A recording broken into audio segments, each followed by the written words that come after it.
Great. Our next talk is going to be the coaching program to address burnout, wellness, and professional development in pediatric surgery trainees. This will be presented by Dr. Rebecca Saberi from University of Miami.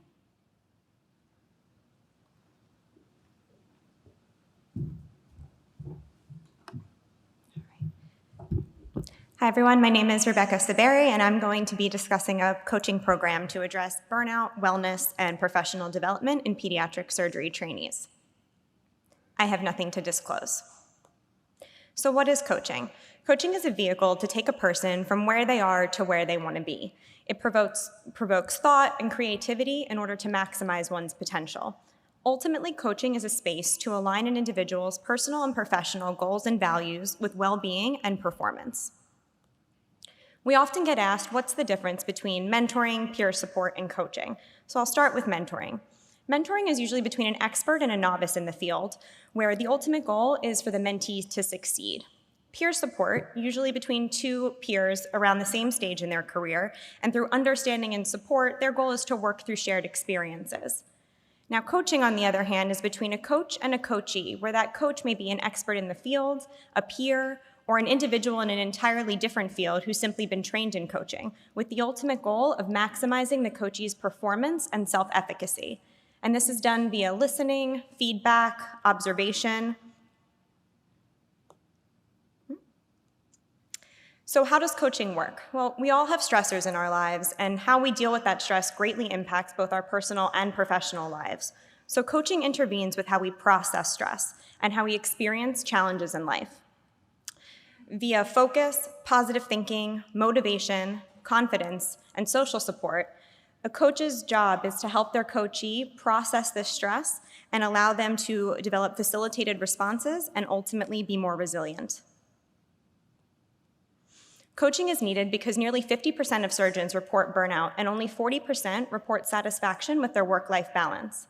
Previous studies have shown that coaching reduces burnout for both the coachees and coaches. So the objective of our study was to determine if coaching for pediatric surgery trainees helps reduce burnout and improve physician well-being. We began the study in July of 2020. Coachees were pediatric surgery trainees in their first or second year of fellowship, and coaches were pediatric surgery faculty. Given that we were in the middle of a pandemic, all coaching and coach training occurred virtually. Coach training consisted of 3 sessions, one introductory session followed by 2 refresher sessions, all taught by Dr. Kerry Palomara, who was the creator and director of the physician coaching program at Massachusetts General Hospital, as well as the lead for the American College of Physicians Physician Coach Training Program. Trainees were then randomized to either receive coaching or wellness reading materials 3 times throughout the course of the academic year, and both coaches and coachees received pre- and post-program surveys. Surveys consisted of previously validated tools to help measure well-being, burnout, gratitude, coping skills, and resiliency. We had a total of 40 trainees and 22 coaches complete the survey. The majority of both were female. The majority of trainees were in their first year of fellowship, and the majority of coaches were in practice for 15 years or less. What we found was that trainees who received coaching had improved overall well-being, experienced less burnout, felt more grateful, and displayed better coping skills, including work-life balance, working relationships, as well as self-confidence. There was also trends towards more resilient behavior in those who received coaching versus those who received wellness reading materials. So to conclude, despite the stresses and challenges of medicine during the COVID-19 pandemic, pediatric surgery trainees enrolled in coaching showed improved well-being. Our program showed the value of coaching, and we therefore recommend that coaching be integrated into trainees' wellness programs to allow for the acquisition of skills such as goal setting and reflection, which will ultimately improve trainees' well-being and resilience, as well as allow them to better cope with the stressors in their day-to-day lives. After the randomized study, we continued the program the following academic year. However, this year, trainees, anyone interested in being coached was coached, so we had no control group. And now for this upcoming year, in addition to continuing the program for trainees, I'm excited to announce that we are also starting a coaching program for early career pediatric surgeons, so those 1 to 3 years outside of training. I would like to acknowledge these 5 women for their contributions to the creation and sustainability of this coaching program. These are my references. And this is my contact information. And if you are interested in being a coach, we are actually having a training session later this afternoon, so you can sign up either via this QR code or just come find me after the session, and I'd be happy to put you on our list. Thank you so much for listening, and I'd be happy to answer any questions.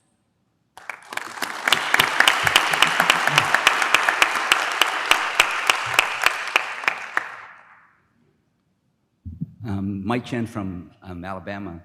I think coaching is really probably terrific, but I don't think you have a fair comparison group. If you made me read well-being papers once a week, I'd be burnout.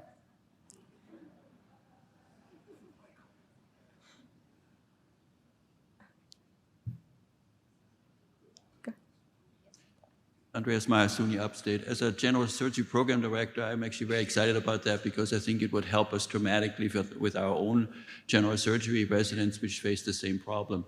I was a little bit surprised that he had so many women participate and the guys are not really that interested, even though there's probably still more guys than females in those programs. So what's your explanation for that? Are women better at that? I certainly don't think that women are better than coaching than men are. I think it was just, that's who ended up signing up, and we encourage any women or men interested to participate in coaching moving forward.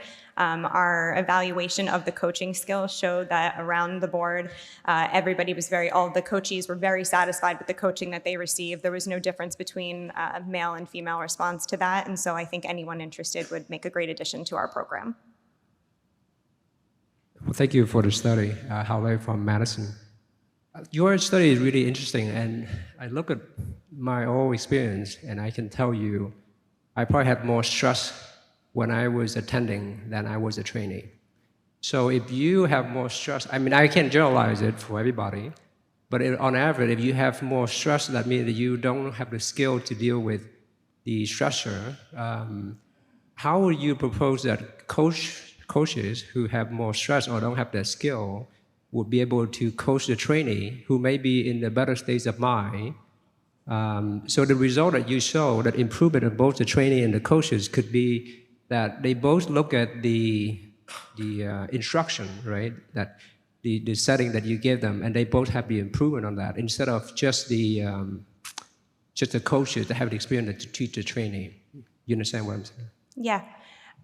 So I think that was one of the motivations for the next stage of this program, which was to offer coaching to early career pediatric surgeons first, to see if a peer-to-peer coaching model can be effective. It's not something that is traditionally done. And I think if it proves to be effective, the next step would be to offer coaching to APSA membership at large. And I think one of the steps in that is to figure out what the career differential needs to be between coach and coachee. Does it need to be 10 years out of practice, 5 years out of practice? And ultimately, if peer-to-peer coaching is effective, then we should be able to offer coaching to everybody, which would benefit, again, both coach and coachee. Thank you. Casey Kelleher from Mass General. I just have a comment about coaching. Carrie Palmera has rolled out coaching across Mass General. It includes the Department of Medicine, the Department of Surgery, the Department of Pediatrics, and almost every subspecialty at this point.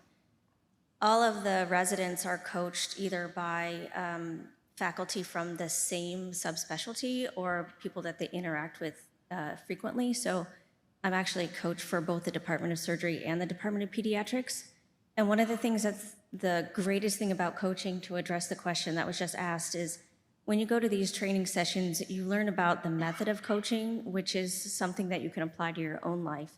So I've learned how to be more reflective, how to be more mindful, and I use a lot of the tools that I learned in coaching in my everyday life. So, for example, one of the things you do as a coach is the first thing you do is you ask people, tell me something good about your day or your week, because we tend to be so focused on all the negatives, and it teaches you to reframe your mind. And so every night at dinner, the first thing we all do when we sit down is say something good about your day. So I would encourage any and everyone who has any interest in this at all to be a participant, because being a coach is almost as good as being coached. Thank you.